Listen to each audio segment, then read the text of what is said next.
Čo sa stane, keď tvoj žrací mastnotou prežratý zadok prestane do seba tlačiť spracované sračky aspoň na 1 týždeň? Ten nafúknutý pupok, čo vyzerá ako 7. mesiac tehotenstva, konečne splasne. Trávenie prestane škrípať ako stará kosačka, čo žerie kaktus a energia ti vyletí hore, lebo telo zrazu nie je otravované každým jedlom. Po 2 týždňoch sa deje ďalšia bomba. Pokožka sa ti čistí, zápaly miznú rýchlejšie než tvoja dôstojnosť v piatok večer. A ten lenivý metabolizmus, na ktorý sa vyhováraš za každým, keď sa ti trasie brucho, sa konečne preberá z kómy. A ak tvoja umpa-lumpa riť prežije celý mesiac, tak sa priprav. Telo sa mení, chudšie, silnejšie, sústredené ako snajper. Tvoj organizmus spaluje tuky, ako keby mu dlhovali peniaze.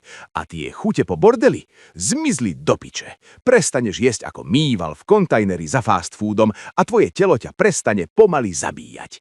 Sleduj ma, ak chceš vedieť, ako prestať byť vlastnou chodiacou katastrofou.